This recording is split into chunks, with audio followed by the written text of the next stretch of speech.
Welcome to So What's an Actuary About? I'm your host, Margie McKechnie, and I, along with my wide array of guests, hope to help you better understand and weather the wonderful world of actuarial science.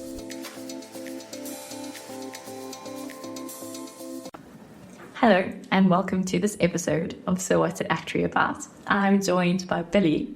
Thank you so much for being here, Billy. Thank you very much, Margie. It really is a privilege to be talking to you today. I'm just going to jump into it the way I always do. Tell me about yourself, your background, and sort of up to present day. Okay, so I can't go right back because that takes us into just after the middle of last century. So we don't do that. But I'm going to take us back 18 years or so. So I started working for the South African Actuaries Development Program in 2006 at UCT. And this brought me into close proximity with actuarial science students, the struggles they were experiencing, and a lifelong passion of mine to understand how people learn. Sure. So I had come from a performing background originally. I did a BA Speech and Drama and English, and then I did my honours, and in between that I had developed an interest in the environment, and eventually I ended up performing for the National Arts Council and then went freelance and so on, and life moves on. But if I said I'm going to go 10 years back to 2006, why I mention these is because I have a very varied background, and this has helped me to relate to students. And my performing background also helps me to imagine the scenarios that students would find themselves in, and also to help with the very important part of the recall for understanding, recall for those textbook questions that are really important for those extra points in the exams and so on. But more importantly, I started out as the program manager for SciP here at UCT, and I soon got involved with the professional communications unit.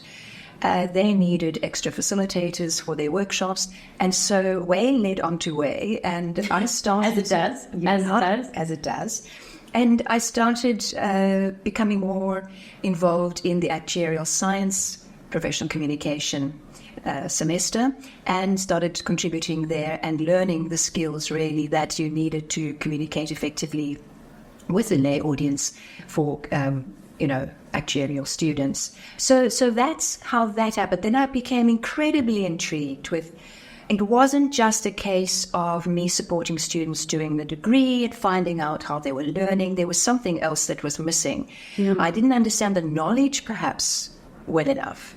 And this brought me to doing a master's in education, yes, where, I was looking at the assessments, I was trying to understand why students weren't passing, and I felt that the assessments were actually assessing far more than the content knowledge and putting students under stress where, in fact, the core technical knowledge wasn't being assessed, but maybe language was being assessed too, and maybe other skills, that they'd taken for granted, like your software, like your programming, and so on. So that was a great help to me, and I also found there was some sort of intangible quality about the actuarial profession which was not explicit in any of the textbooks or any of the interactions, and this was the implicit knowledge that is valued in the discipline, and it's a way of being of a actuary. And so that is why I found that teaching the N211 brought me closer to perhaps the gaps that people were experiencing in being able to respond as an actuary, the language areas and so on, and also the very wide divide between people who come from a lower socioeconomic background to those that had been privileged to grow up in the discourse of finance and so on.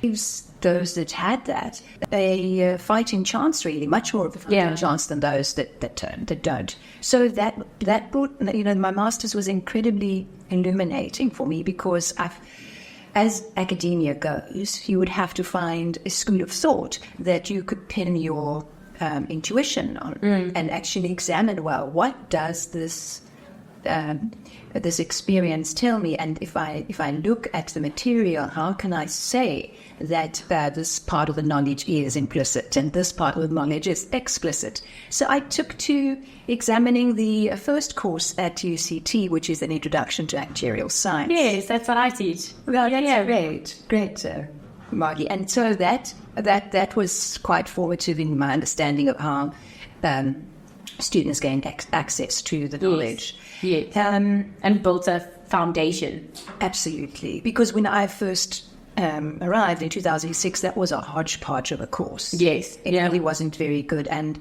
in my master's, I was able to demonstrate that it wasn't scaffolding. It wasn't allowing access to the job. During my master's, the course work that I did, yes. My thesis did not actually focus on that. My thesis actually focused on final product of that interest textbook, yes. Or course book, which allowed for greater access to the profession. Yes. So I didn't want to. I wanted to illustrate the best practice. Yeah. Actually. Yeah. And then that led on to other things. During this time, I realized that it wasn't good enough just to identify where the gaps were. One needed to fill them. Yeah. And so I started out doing a platform which you know about, which was originally called Mind Matters, but we couldn't take that when we went onto the ASA website because it has a domain already. Gotcha. Somebody else has got that domain. But as far as we're concerned, it's fine to call it Mind Matters because it's not as public.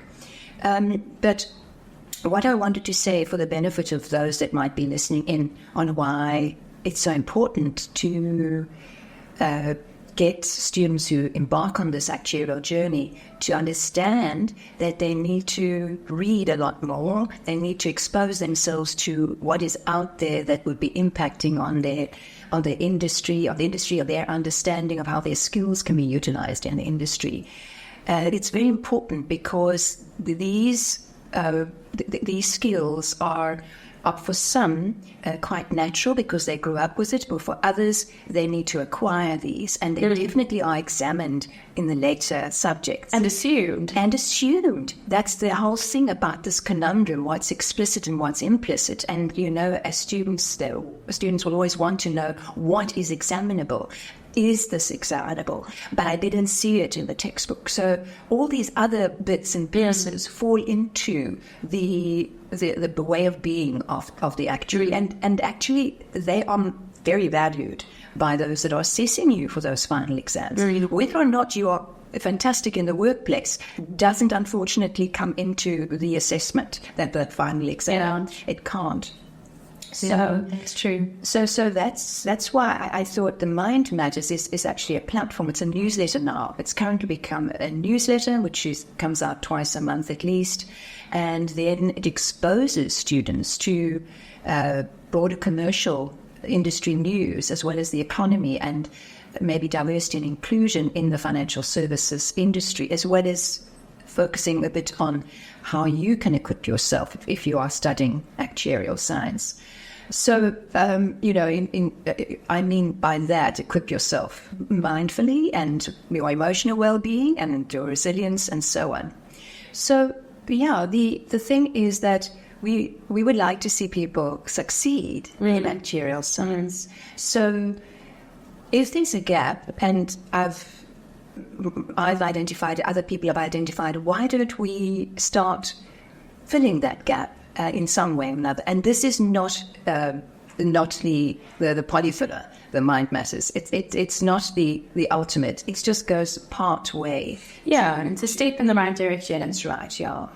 So language is very important. It is indisputably at the foundation of acquiring this actuarial discourse. Mm-hmm. But also, it's also the transferring of knowledge. And if we are really set on only studying what the textbook tells us to study, for the technical courses, which is the foundation really of actuarial science. You have to have that technical expertise. So you do it to such an extent that it sometimes makes you rigid, and you can't step into more of the applied environment. And then in the applied environment, there will be more use of language, both in the questions and in your responses. And so that's when being exposed to what's happening around you and the writing. And so it's interesting that the writing, the articles, the way they're written and so on, you start to develop a critical eye for what is good writing, also for what is fact and what isn't fact, or you want to check what is factual and what isn't. And these are all very important foundations for being a good professional and ultimately an expert. So that's really useful. I think something I'd like us to unpack a bit is, so we've spoken about N211. We said, okay, it focuses on communication, but can you unpack what that subject actually is, and also why it is important as part of the skill set of an actuary? Because as you said, it's actually quite dissimilar to a lot of the other subjects that we do as actuaries, and I think that's often why students do struggle with it, because it's not as simple as, go studying the content. Like, what is the content for communications kind of thing, So could you just speak to the subject as a whole and its positioning within the actuarial offering? So it's amazing because I'm besotted with N211. It's called N211. What's the love of your life?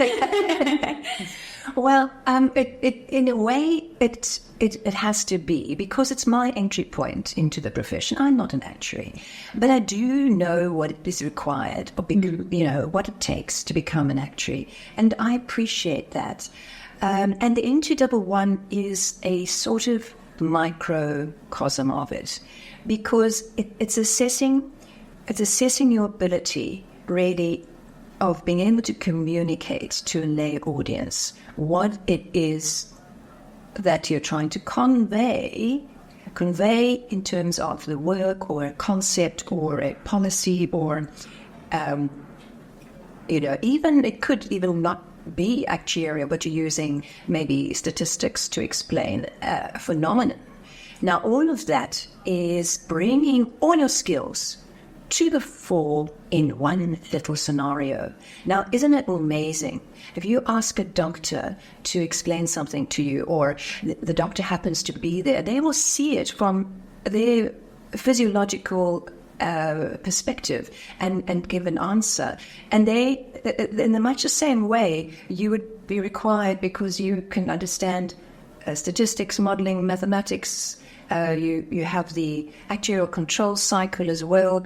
All of these things, these are things that you will be expected to use when you ask simple questions, and it's in a scenario that is not at all related to maybe sitting in an office and doing pricing or valuations. So the exam itself is assessing how effective you are at communicating in contexts like that. So purpose and audience is very important. You can't just put a textbook response to the question. You have to also use the appropriate tone, supported by your language and structure. Structure is very important. That adds coherence to your message. And of course, you must have it in the appropriate formats, right? You can't do an email when they've asked for a letter.